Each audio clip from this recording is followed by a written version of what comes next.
James was a digital entrepreneur who had mastered the art of living luxuriously without breaking the bank. By leveraging travel hacks, corporate discounts, and credit card perks, he had spent years hopping between high-end hotels while spending less than most people paid for rent. Currently, he was based in Singapore, a bustling financial hub where luxury met opportunity at every turn. The city, with its towering skyscrapers, Michelin-starred restaurants, and exclusive members-only lounges, was the perfect backdrop for his growing network of business connections. James was not just traveling for leisure. His purpose was strategic. He thrived in environments where wealthy professionals gathered. Understanding that proximity to affluence often led to lucrative deals, he structured his work around high-end networking events, digital marketing summits, and investment forums, positioning himself as the go-to consultant for businesses looking to automate lead generation. Every handshake, every casual conversation in an executive lounge was a potential business deal waiting to happen. He wasn't born into wealth, he learned through observation. Studying how the truly rich didn't just spend on luxury, they turned it into an income-generating asset. James was doing well for himself. His digital marketing consultancy agency was thriving, grossing 6 figures yearly. He had built a name for himself in the remote work community, running SEO campaigns, optimizing online ads, and setting up passive income streams through affiliate marketing. James navigated the busy streets of Singapore in his sleek black BMW 7 Series, a car that blended sophistication with the practicality of a businessman always on the move. As he approached the Royale, one of the city's most prestigious 5-star hotels, he took in the grand entrance, lined with palm trees and golden-lit fountains, a statement of prestige reserved for the elite. The moment he pulled up to the front entrance, a uniformed valet, clad in a deep navy suit and white gloves, stepped forward. James cut the engine, swung the door open smoothly, and stepped out, adjusting the cuff of his tailored blazer. He handed the keys over to the valet with a polite nod, slipping a crisp bill into the man's hand, not just for service, but as an unspoken acknowledgement of efficiency. The revolving glass doors of the Royale glistened under the ambient lighting, exuding exclusivity.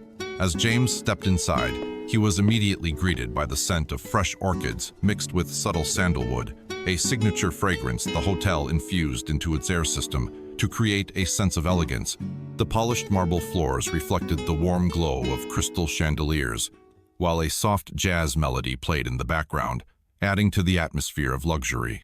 As he approached the reception desk, he caught the attention of the concierge, who, recognizing a frequent guest, smiled and greeted him by name. James simply nodded. He then proceeded to check in. That evening, after checking into the Royale, James wandered over to the concierge lounge. He had learned that listening was one of the richest sources of free information. As he sipped on his complimentary drink in the lounge, a hushed conversation caught his attention. A well-dressed older gentleman was speaking to a younger businessman. 100 nights per year, every year, for life. Just a $25,000 upfront fee. James froze. The businessman laughed, shaking his head. That's a ridiculous amount of money. I'd rather spend as I go. But James wasn't laughing. He wasn't thinking like a consumer. He was thinking like an investor. A membership deal like that didn't make sense for someone paying out of pocket for vacations. But what about someone who knew how to turn assets into income? He needed to see the details. Casually, he approached the concierge and inquired about the membership program. The hotel staff, expecting another disinterested guest, handed him a sleek brochure. Founding member offer, $25,000. 100 nights per year, every year for life. James took a deep breath, his mind already racing through the numbers. Back in his suite, James did what he always did before making a move. He ran the numbers. The Royale charged $500 per night. This membership granted 100 nights annually, effectively giving him $50,000 in yearly value. If he rented the nights at a discount, say $300 per night, he'd be profiting $30,000 per year, while still saving his clients money. If he did nothing but sell half the nights, he'd still make $15,000 annually, passively. But what were the risks? James dug deeper. He combed through the fine print, expecting to find restrictions that would kill the deal. That's when he found the key phrase. Founding memberships are non-transferable, but members may book nights on behalf of approved guests. James grinned. The hotel had unknowingly built a business model for him. James made his move the next morning. He wired the $25,000 and officially became a Royale founding member. Instead of celebrating, he got to work. He identified his clientele. Corporate executives needing last-minute luxury stays. Entrepreneurs wanting premium business trips without premium costs. Remote workers desiring high-end accommodation without long-term leases. Then, he crafted his irresistible offer. The hotel charged $500 per night, but James offered his stays for $300. Clients saved $200, and he pocketed $300 per night for rooms that cost him nothing. Within a month, he had booked out nearly all 100 nights. His bank account up $27,000. But James wasn't just thinking short-term. He reached out to 2 investors. They funded 2 more memberships, tripling his profits. By the end of the first year, James had scaled his earnings to over $200,000 without ever owning property. You might ask when the hotel caught on? Sure enough, 6 months in, he received an email from the Royale's corporate office. They had flagged his membership for abnormal booking activity. For a brief moment, his heart skipped a beat. But James, ever the strategist, was already 3 steps ahead. He knew that as long as he was following the rules, the hotel couldn't legally shut him down. So, he did what the wealthy always do. He negotiated. He pitched an idea to the Royale's executive team. Instead of banning him, they could formalize his process and partner with him. He proposed a business membership model where select clients could access discounted rates in bulk. In return, he offered to consult on their pricing strategy. The hotel didn't just let him continue. They offered him a role as a consultant. Ask yourself, what memberships, perks, or hidden opportunities are already around you that you could be leveraging into wealth? Would you have done the same as James? Comment below. How did one man use a hotel loophole to create passive income?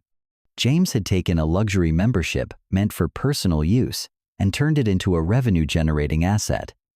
He saw a deal where others saw a price tag. He turned a liability, that is, a hotel cost, into an income stream. Furthermore, he had done what most people fail to do. He had read between the lines, found the opportunity, and leveraged the system without breaking the rules. We will analyze the story based on 5 key areas. Number 1, the power of financial intelligence and spotting loopholes. Number 2, low risk, high reward strategy. Number 3, leveraging other people's money. Number 4, monetizing luxury and pricing strategies. And finally, number 5, expansion and strategic negotiations. Okay, let us begin with the power of financial intelligence and spotting loopholes. Instead of viewing a lifetime hotel membership as just a luxury purchase, James saw an asset he could leverage. He calculated the break-even point and realized that staying just 50 nights covered the $25,000 fee. Most people would ignore the deal or use it for personal travel, but James thought like an investor, not a consumer. The rich don't just buy luxuries. They find ways to turn luxuries into income-generating assets. One related business strategy is Airbnb arbitrage, which is renting properties without owning them to profit off short-term stays. We now move on to low-risk, high-reward strategy. James's had done a risk assessment in the initial stages and came up with strategy. Worst-case scenario? He simply uses the lifetime membership for himself. In this, he does not lose the full value. However, best-case scenario? He builds a recurring income stream by renting out nights to executives. The wealthy play a different game. Poor people see expenses, while the rich see investments. Instead of worrying about how much he was spending, James focused on how much he could make. Understanding ROI, or return on investment, separates the wealthy from the struggling. Passive income opportunities are often hidden in plain sight. If you have the right mindset, you will be able to identify them. One related business strategy includes fractional ownership of luxury assets. This is where people buy shares in high-end properties to profit from rentals. Next area is leveraging other people's money, OPM. This speaks to how James scaled his idea without spending more of his own money. Instead of paying for more memberships out of pocket, he pitched the idea to investors. He secured funding from backers who saw the profit potential. This allowed him to buy multiple memberships and scale his business. This is exactly how real estate investors use bank loans to acquire multiple properties with minimal personal funds. The rich don't rely on their own money. They leverage other people's capital to build wealth. Once you prove a business model works, scaling becomes about securing more resources. One such application and related business strategy is real estate syndication. Raising money from investors to acquire large income-generating assets. Moving on again to monetizing luxury and pricing strategies. Why did James target corporate executives? Instead of renting out stays to random tourists, James positioned his service as an elite corporate lodging solution. He priced stays at a discount compared to normal hotel rates, but still charged premium fees for exclusivity. This allowed him to outprice the competitor while maintaining high profit margins. Worth a mention here is scarcity and perceived value. James used exclusivity to make his service feel special and limited. The wealthy pay more for convenience, privacy, and premium experiences. He therefore marketed accordingly. Understanding pricing psychology can multiply your earnings. Luxury markets operate differently. Exclusivity sells. One related business strategy is luxury concierge services, which offers elite travel experiences at premium rates, catering to the needs of high net worth individuals and businesses. Finally, we will discuss expansion and strategic negotiation. This refers to when the hotel took notice of James's success. As James's business model scaled, the hotel management noticed the increasing volume of bookings under his memberships. Unlike typical loophole exploiters, James operated legally, ensuring that he wasn't violating any policies. Instead of shutting him down, the hotel initiated discussions to understand how he was operating at such a high level. Point to note is that James negotiated for more than just a membership. Rather than seeing James as a competitor, the hotel saw his business as an opportunity to bring in new clients and to boost their finances, as clients would be purchasing food and partaking in many of the activities the hotel provided. Seeing the win-win potential, the hotel formalized an agreement with James, giving him 1. Bulk corporate rates, and 2. An official consultant role, advising the hotel on membership marketing strategies. The wealthy don't just take. They negotiate for more. Instead of being limited by hotel policies, James positioned himself as an asset to the business. Rather than being seen as a problem, he became part of the solution, earning a long-term income stream. Loopholes may be temporary, but relationships and business deals are long-term. The rich don't fight policies. They negotiate better deals.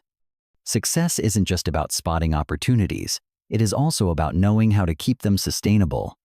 One related business strategy worth mentioning would be corporate negotiations and strategic partnerships, turning short-term arbitrage into long-term wealth creation.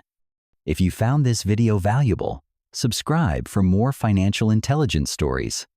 Your next financial breakthrough could be hiding in plain sight. Will you spot it?